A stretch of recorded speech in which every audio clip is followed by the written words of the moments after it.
오늘 우리가 함께 나누고 싶은 말씀은 죄를 미워하시는 하나님이라는 것입니다. 여러분, 미워서, 싫어서 몸서리 쳐지는 것들이 있지 않으십니까? 벌레나 이 곤충 종류를 싫어하시는 분들도 계실 겁니다. 이 교회에서도 종종 바퀴벌레가 등장합니다. 방역을 하고 나니까, 방역하고 나면 이 친구들이 정신을 못 차리고 밝은 곳으로 나와서 뒤집어집니다. 그리고 뒤집어져서 막 다리를 이렇게 흔들고 있으면, 그때마다 이제 처리하기가 어려워서 이제 곤란해하는 분들도 계셔서 출동하곤 합니다. 제가 지금보다 조금 더 철이 없었던 20대 중반에 전도 여행을 떠났습니다. 속초에 있는 한 교회에서 저희가 머물고 있었고, 예배와 중보기도의 시간을 갖고 이제 사역을 준비하면서 또 일부 형제 자매님들은 점심 식사를 준비하고 있었습니다. 근데 갑자기 비명소리가 들리는 겁니다. 무슨 소리였을까요? 네, 맞습니다. 식당에서 바퀴벌레가 나왔다고 점심을 준비하시던 이 자매님들이 단체로 소리를 지르며 막 달려 나오시는 겁니다. 그러면서 그때 제가 팀 리더였기 때문에 저에게 오셔서 형제님, 바퀴벌레가 나왔어요. 이렇게 울먹이면서 말씀하셨습니다. 제가 어떻게 했을까요? 네? 같이 울었을까요?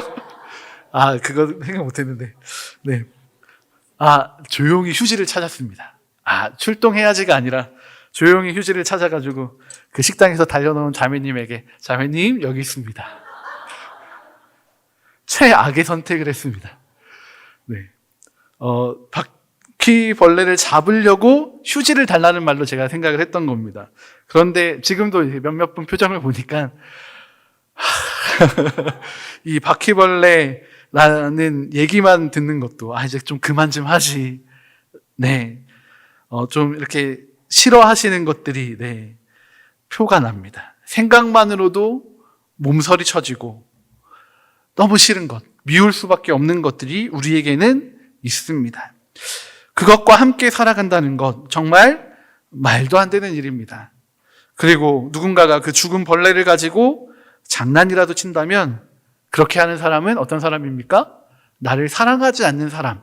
아니죠. 그 수준을 넘어서 나의 원수가 되는 것입니다.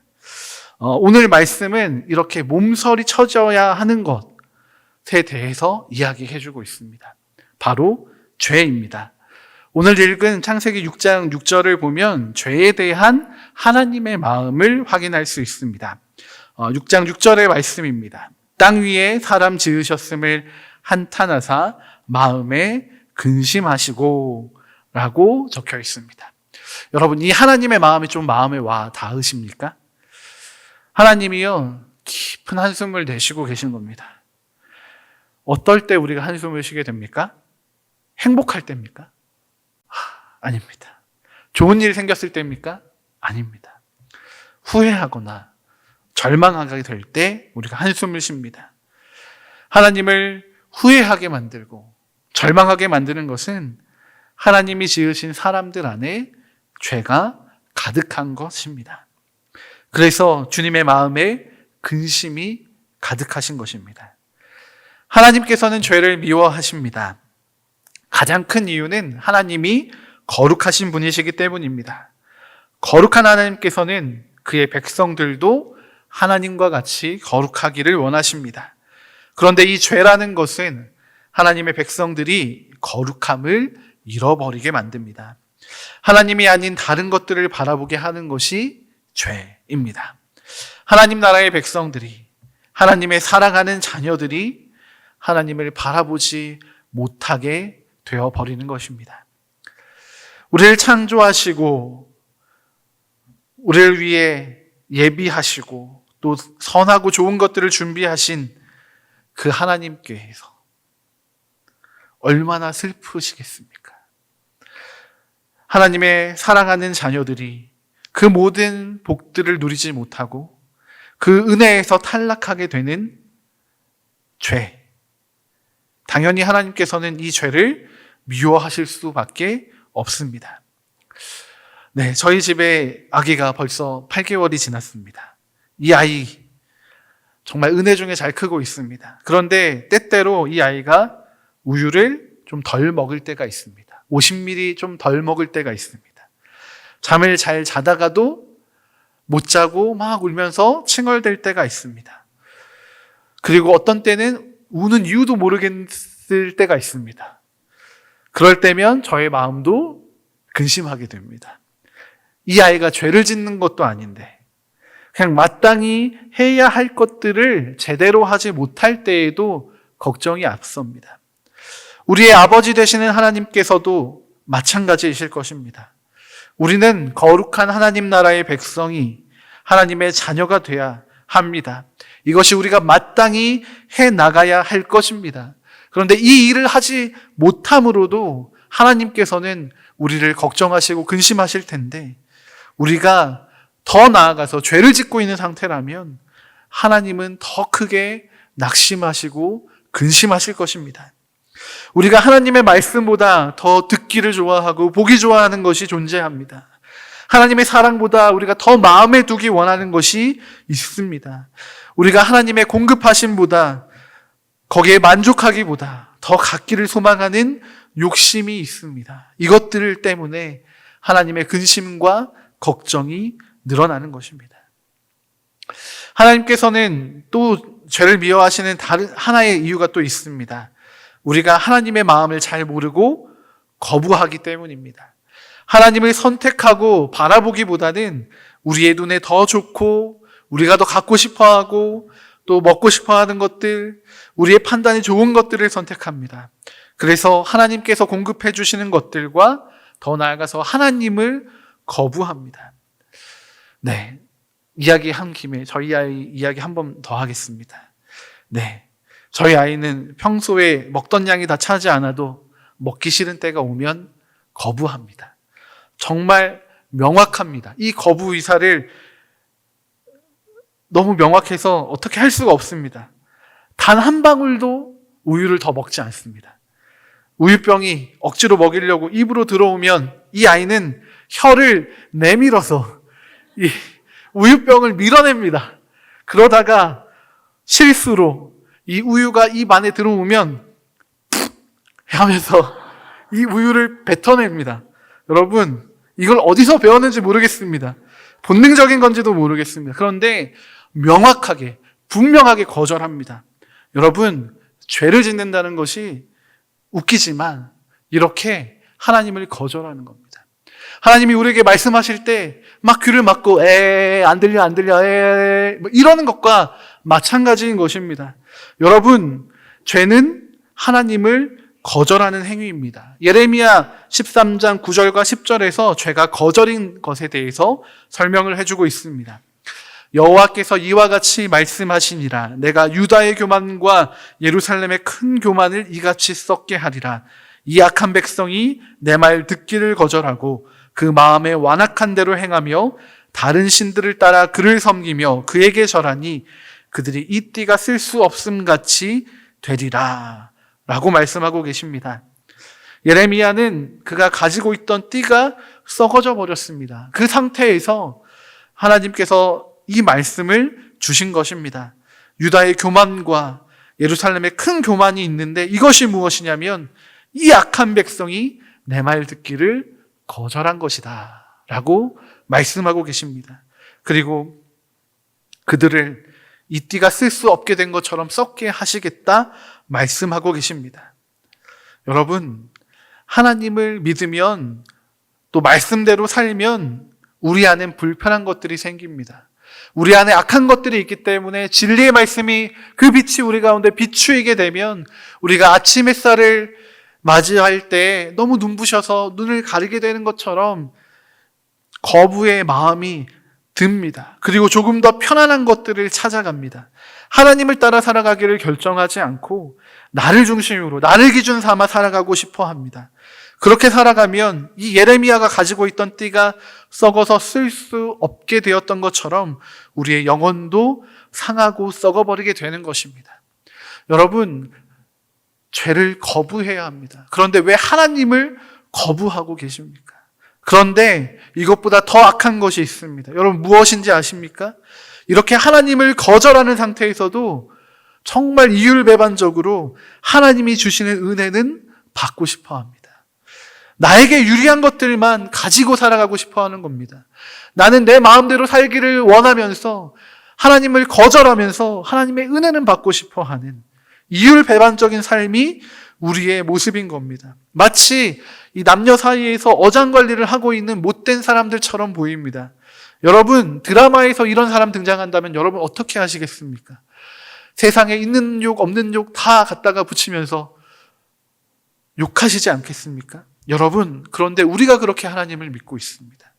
하나님을 믿는다고 하면서 어장관리하는 그리스도인들이 많습니다.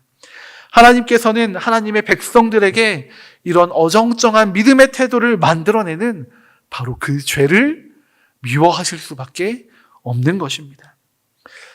그리고 또 한 가지 하나님께서 죄를 미워하시는 이유는 이 죄의 굴레는 벗어나기가 어렵기 때문입니다. 한 번 이 죄에 발을 들여놓으면 죄의 종이 되는 것은 순식간입니다. 이 죄의 영향력은 정말 어마무시합니다. 원수 마귀는 우리가 처음부터 이 하나님을 거부하고 거절하며 하나님을 떠나가게 만드는 죄를 지으라고 말하지 않습니다. 서서히 우리의 틈을 파고드는 전략을 씁니다. 아무것도 아닌 듯이 무심하게 툭 던지면서 시작합니다. 그리고 결국에는 우리가 그 죄의 자리를 찾아가는 것이 전혀 이상하지 않다라고 생각하게 만듭니다. 창세기 4장에서는 가인과 아벨이 하나님께 제사를 드립니다. 하나님께서는 아벨과 아벨의 제사를 받으셨지만 가인과 가인의 제사는 받지 않으십니다. 그래서 가인은 몹시 분하여 안색이 변합니다. 그런 가인을 보시고 하나님께서는 너는 선을 행하고 죄를 거부하라고 하십니다. 죄가 너를 원하지만 죄를 다스려라 라고 말씀하십니다. 그러면서 너의 마음의 문에 죄가 엎드려져 있다 말씀하십니다. 사진을 하나 보여드립니다. 이야기 나온 김에 저희 집 아기가 막 기어다니기 시작했습니다. 그래서 옆에 막 머리도 부딪히고 막 하고 이런 일들이 조금씩 생기는 것 같아서 이 아이가 놀 수 있는 주변으로 가드를 쳐줬습니다. 그런데 이 아이는 늘 엄마 아빠가 뭐 하는지가 궁금해서 늘 저렇게 문 근처로 와서 엎드려 있습니다. 이렇게 팔을 하나 내밀고 엎드려 있습니다. 여러분, 문을 닫을 수가 없습니다. 저 아이가 엎드려 있기 때문에 틈이 생기는 겁니다. 사실 뭐 특별한 문제가 있어 보이진 않습니다. 그 아이가 그 안에만 갇혀 있다고 생각이 들기도 해서 오히려 그렇게 문을 열어주고 거기에 걸쳐져 있는 것이, 엎드려 있는 것이 이 아이를 더 자유롭게 만들어주는 것처럼 생각도 됩니다. 여러분, 그런데 죄의 경우는 다릅니다. 여러분, 우리를 보호해주는 가드는 무엇이겠습니까?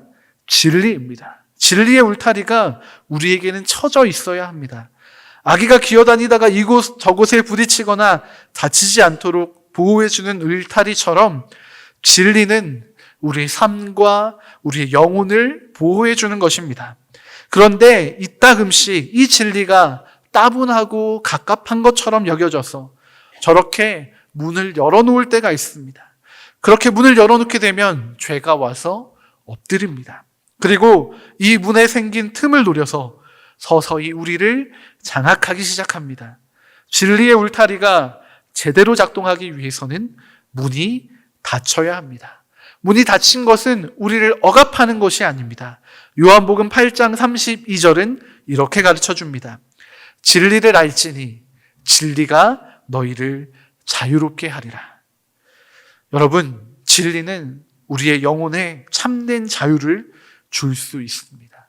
그런데 우리는 이 죄의 영향력을 쉽게 여기고 진리만 따라가는 것을 따분한 것, 고리타분한 것, 이 시대의 믿음과 맞지 않은 것으로 오해하고 있습니다. 여러분, 우리의 문에 엎드려져 있는 죄는 내쫓아버려야 하는 게 맞는데도 이 오해 때문에 여전히 죄를 내버려 두고 계시지는 않으십니까? 이렇게 되면 우리는 죄의 영향력 아래에 있을 수밖에 없습니다. 성경은 이러한 상태를 죄의 종이 되었다라고 이야기합니다. 그리고 이 죄의 종이 되어버리면 우리의 상태를 악화시켜서 오늘 말씀이 이야기하고 있는 것처럼 우리 안에 또 세상 가운데 죄악으로 가득하게 만들어버립니다. 그리고 우리에게서는 선한 것, 아름다운 것, 진리 이런 것이 나가는 것이 아니라 악한 것들만 나가게 됩니다. 그렇기에 하나님은 이 죄를 미워하십니다. 하나님께서는 이런 이유들로 죄를 미워하십니다. 정말로 단호하고 확실하게 말씀하십니다. 우리 7절의 말씀을 함께 다시 한번 읽어보도록 하겠습니다. 함께 읽겠습니다. 이르시되 사람으로부터 지는 것과 공중의 새까지 그리하리니 이는 내가 그것들을 지었음을 한탄함이니라 하십니다. 하나님은 정말 단호하십니다. 죄를 그냥 두실 생각이 없으십니다. 죄를 처음에 나누었던 바퀴벌레라고 생각해 본다면 아마도 하나님께서는 이 죄를 박멸하고 싶으신 겁니다. 이 죄를 정말 너무나도 싫어하십니다. 그런데 그럼에도 불구하고 하나님이 바로 이 심판을 시작하지는 않으십니다. 왜 그러실까요? 하나님은 기다리십니다. 기다리는 선택을 하십니다. 창세기의 6장 5절부터 7절에 이 말씀을 하시고도 하나님께서는 100여 년의 시간을 기다리십니다. 여러분, 성경에서 가장 오래 산 사람의 이름 기억하십니까? 무드셀라입니다. 혹시 몇 살까지 살았는지도 기억하십니까? 역시 감사합니다. 969세를 살았습니다. 여러분, 그의 이름의 뜻은 그냥 해석하면 창의 끝입니다. 그의 죽음이 심판과 맞닿아 있다라는 의미입니다. 창세기 5장에 나와 있는 족보를 정리해 보면 실제로 무드셀라가 죽은 해에 어떤 일이 벌어집니다. 그 어떤 일이 벌어지는 해는 노아가 600세가 되는 해입니다.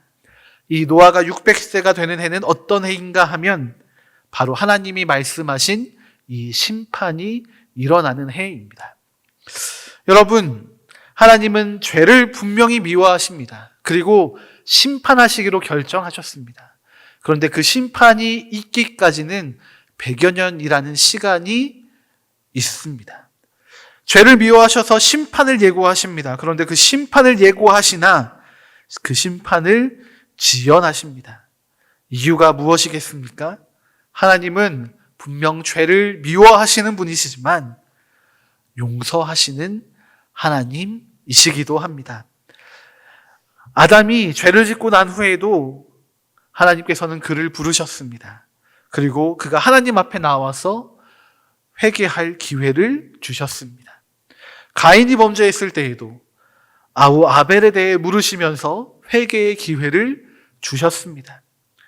세상에 가득한 죄로 인해 이 심판을 말씀하실 때에도 하나님은 사람들이 회개하여 하나님 앞으로 나아오기를 기대하셨습니다. 그래서 무드셀라의 수명을 연장시키시면서까지 이 100년이란 시간을 기다리셨습니다. 그가 죽으면 심판이 이루어질 테니 그의 장수한 것은 어쩌면 하나님의 용서, 하나님의 사랑의 흔적이었는지도 모르겠습니다. 하나님은 죄를 미워하십니다. 그러나 그 창조하신 사람을 미워하시는 것은 아닙니다. 언제든지 회개하여 돌아오기만 하면 용서해 주실 마음이 있으신 것입니다. 그러나 사람들은 어떡합니까? 100년의 시간이 흐르는 동안 이 문제를 그대로 안고 살아갑니다. 죄의 종이 되어 있는 상태이기 때문입니다. 죄가 우리의 문에 엎드려져 있는 상태이기 때문입니다. 하나님은 여전히 오늘까지도 이 죄의 문제를 그대로 안고 살아가는 우리를 긍휼히 여기셔서 2000년 전 예수 그리스도를 이 땅에 보내셨습니다. 죄를 미워하시는 하나님이 이 죄의 문제를 해결하시고 하나님이 지으신 이 사람들을 용서하시기 위한 최고의 방법이었던 것입니다. 오늘 우리는 이 은혜를 누리며 살아가고 있습니다. 이 은혜 안에 있습니다. 예수 그리스도의 은혜 안에 있습니다. 그렇다면 우리가 이 은혜에 합당하게 살아가야 하지 않겠습니까? 그런데 우리의 삶을 한번 돌아보면 여전히 우리는 아까 저희 아이가 이 우유병을 막 이렇게 밀어낸다고 한 것처럼 하나님을 거절하며 하나님을 거부하며 살아가고 있지는 않습니까? 여전히 우리 안에 있는 죄를 용납해 주시면서 살아가고 계시진 않습니까? 우리의 죄를 고백하며 주님 앞에 나아가야 합니다. 우리가 미뤄오고 또 보류했고 우리가 편하게 생각했던 불편한 줄 몰랐던 하나님도 이해해 주실 거라고 여겼던 이 죄의 문제를 우린 당장 해결해야 합니다. 여러분, 오늘 우리에게 있는 이 죄 해결하시지 않겠습니까? 우리 안에 남아있는 반복되는 죄들, 우리를 하나님과 멀어지게 하는 그 죄를 내쫓아내기를 소망합니다. 우리가 이 죄에 대해서 어쩌면 그동안은 아니하고 엉성하게 대처했는지도 모르겠습니다. 그런데 분명한 것은 하나님께서 너무나도 철저하게 이 죄에 대해서 미워하십니다.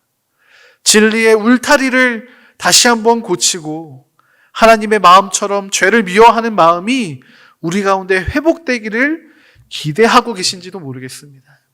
이 말씀을 준비하면서 저의 죄도 돌아봤습니다. 제가 정말 애타고 간절한 마음으로 하나님 앞에 나아가서 회개했던 때가 언제인가? 제 머릿속에서 순간 생각났던 것은 제가 11살 때였습니다.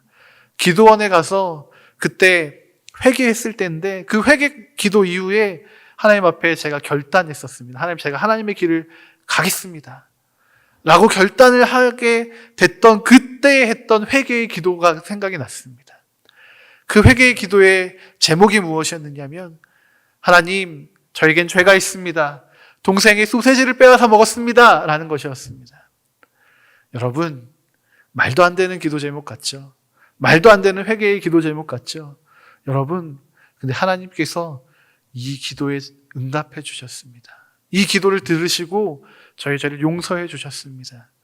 여러분, 그날 제가 얼마나 많은 눈물을 흘렸는지 모릅니다. 또 제가 그날 얼마나 자유해지고 행복해졌는지 모릅니다. 여러분, 우리 마음에 떠오르는, 우리 생각에 떠오르는 아주 조그마한 죄, 우리가 안이하게 생각하고 그냥 용납하고 있었던 그 죄들을 오늘 우리가 회개하기 원합니다. 그리고 또 한 가지 기도하기 원하는 것은 이 회개 이후의 삶을 위해 기도하기 원합니다. 죄의 문제를 끝내고 우리가 나아가야 할 길이 있습니다. 하나님께서는 단지 우리의 죄의 문제를 해결하기 위해서만 우리를 부르신 것이 아닙니다. 분명 하나님께서는 우리가 죄와 싸우는 것, 회개하는 것 기뻐하시지만 우리에게 그보다 더 큰 하나님 나라의 사명이 있습니다. 우리가 죄의 문제에만 얽매이지 말고 하나님 나라의 백성으로 우리가 당당하게 이 땅을 변화시켜 나가야 할 것입니다.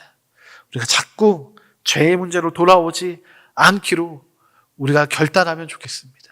오늘 이 죄의 문제 완전히 내쫓아버리고 정말 하나님 기뻐하시는 모습으로 하나님의 은혜에 합당한 우리의 삶이 되기를 소망합니다.